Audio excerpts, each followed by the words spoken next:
Hello everyone and welcome back to my Bold and Beautiful 29 YouTube channel. I hope you guys are having a wonderful day. Before we start, please hit the subscribe button and give this video a thumbs up.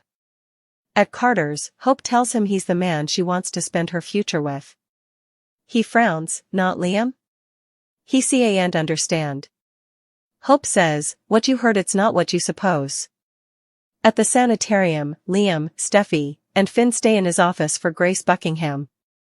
She joins them and Steffi asks about the possible treatments for her partner. Liam asks if she set up a way to save him. The croaker is sorry if she gave them the wrong print. Finn realizes his prognostic hasn't changed. Grace confirms it's still inoperable. She didn't ask them there to bandy a cure. They may be suitable to extend his timeline, but it could have serious impacts on his quality of life. Liam clarifies that he's still terminal, but he could have further time. Grace hands Finn a train. She's consulted with several specialists. He's a great seeker for a new combination of radiation and chemo. Liam asks about the side goods. Grace says they've developed a treatment plan that could palliate some of his symptoms and conceivably give him further time. But people reply else to these treatments. It may not protract his life. The side goods could make him feel worse than he does. Finn warns he could be bedridden with headaches and nausea, and there could be organ or wimwams damage. Liam gasps, "Oh my God." He sensations that now he has an insolvable choice. How is he supposed to make a decision grounded on this? Steffi tells Liam this could give him time. Liam questions if that time would be spent with his favored bones, or sick and exhausted in bed and the restroom. Grace urges him to reuse this and bandy it with his family. Finn thanks her for her hard work on this and she exits. Steffi asks Liam to please say commodity. Finn declares that it's a particular and delicate decision. Steffi wants him to fight for further time with his daughters. Kelly and Beth want to spend as important time with them as they can. In Forrester's design office, Daphne moons over a print of Carter on her phone and flashes to telling him he and Hope aren't meant to be. Zend, Will and Electra enter and pitch a new scent idea to her. Daphne doesn't respond. Zend asks if she has other ideas or is commodity differently on her mind. Will suppositions Daphne heard the big news about his kinsman being back there. Daphne asks, "Your kinsman?" Zend says, "Hope's back at Forrester." Daphne rolls, "Steffi reinstated Hope?" Zend's sure they can find a way to work together peacefully. Daphne declares that Forrester is better off without Hope, especially Carter. Zend admits they were each surprised. Daphne wonders what changed for Steffi. Will says they're each agitated to have her back. Zend tells Daphne they admire her view, but Hope has been missed. Electra adds, "Utmost of all by Carter." Electra and Will leave, and Zend observes that Daphne's not thrilled about Hope being back. "Because you're in love with Carter." In main office, Ridge and Brooke go over Steffi and Hope suddenly make peace. Brooke feels if they can make their relationship, the two of them can do the same. Ridge is surprised Steffi didn't bandy this with him first. Perhaps they're missing commodity. Perhaps commodity happed. Brooke sensations at Hope and Steffi's feud coming to an end. Ridge likes this armistice. Brooke gushes about them all working together as one big happy family. She's concentrated on family, me, you, together. Katie interrupts and offers to come back. Brooke says she was just reminding Ridge they will always be each other's fortune. Brooke reminds Ridge of the amazing moment they had on the runway. The whole world saw the love they've for each other. With that, she leaves, closing the door as she goes. Katie tells Ridge, "My family's not wrong." Ridge accuses her of piling on, but she says she's just speaking the verity. Brooke and Ridge belong together. And nothing and no bone is going to change that. In dressing room, Brooke flashes back to the fashion show and being on stage with Ridge. At Carter's garret, Hope has told him off-screen about Liam's prognostic and tearfully explains that's why he heard her saying she wants to spend time with him. They don't know how important time they've left. Carter holds her. Carter can't imagine how horrible this has been and tells Hope she's not alone and can lean on him. She'll need the support. This all really changed her perspective. She doesn't want to waste presently time and wants to put the kiss with Daphne and the preemption behind them.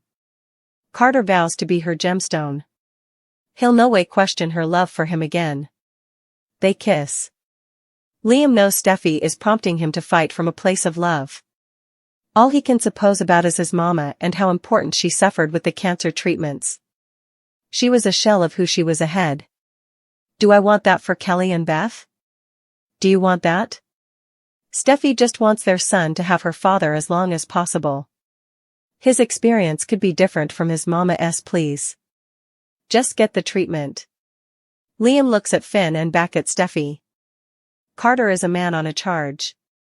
A charge that might just be leading him straight to heartache.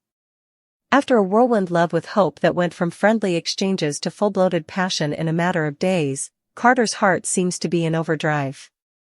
But as their hot and heavy relationship hit a slip-up wall, with hope calling it quits just as presto as it began, we're left to wonder, is Carter truly in love, or is he simply deluding himself? Carter's pattern of falling for the wrong women is no secret. Flashback Zoe?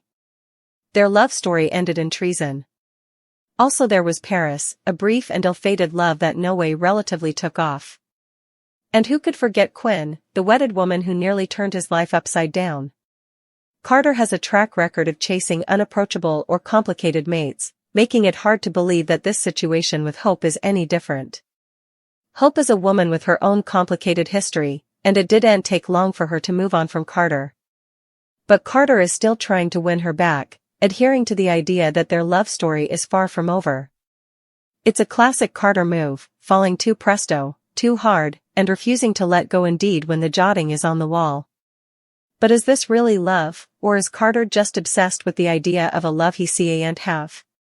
His despair to win Hope back seems less like true love and more like another case of him chasing a woman who isn't completely available to him.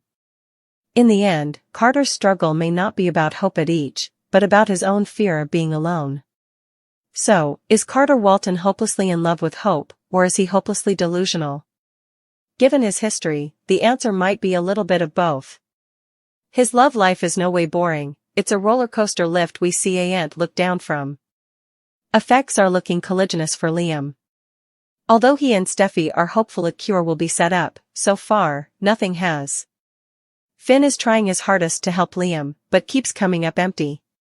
Since surgery isn't an option and there are no other treatments, Liam is preparing for the worst.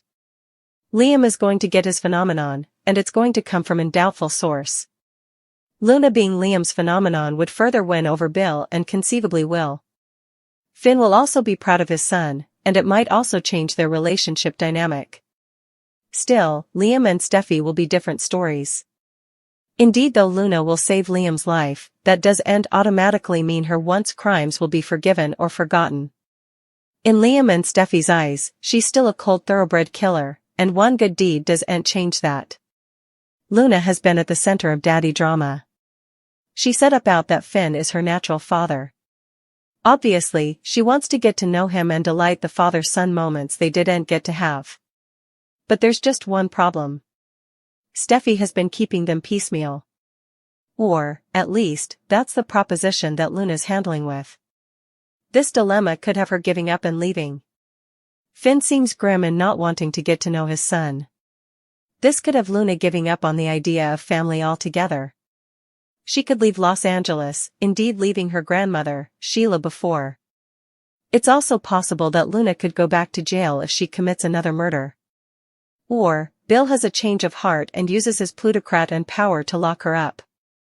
After all, he'll want to have a relationship with Liam since he's dying. Ivy has the implicit to turn up the heat and add a subcast of chaos to any plot she touches. With Liam facing a life-or-death extremity, wouldn't it be deliciously dramatic for Ivy to try to revitalize their old spark, ignorant of his dire condition? This kind of reckless passion is exactly what Ivy is known for. Or perhaps it's time for Ivy to eventually get her vengeance on Steffi by going after Finn. She could also stir up trouble between Daphne Rose and Hope, setting her sights on Carter. With Ivy's gift for temptation and manipulation, the possibilities are endless. Ivy isn't just another suitable face, she's a complex character who can play sweet 1 nanosecond and ruthless the coming. This balance makes her the perfect wild card. The show has been too safe with her, keeping her in the background rather than unleashing her full eventuality. Observers want to see Ivy using her head and her charm to shake effects up. Imagine Ivy aligning herself with unanticipated abettors, forming a crooked cooperation with someone like Thomas, who shares her faculty for colluding. Or maybe she could become a secret confidant for Liam, feeding off his vulnerabilities while conniving her own earnings. The show has a treasure trove of possibilities with Ivy. She can be an idol, a villain, or commodity in between.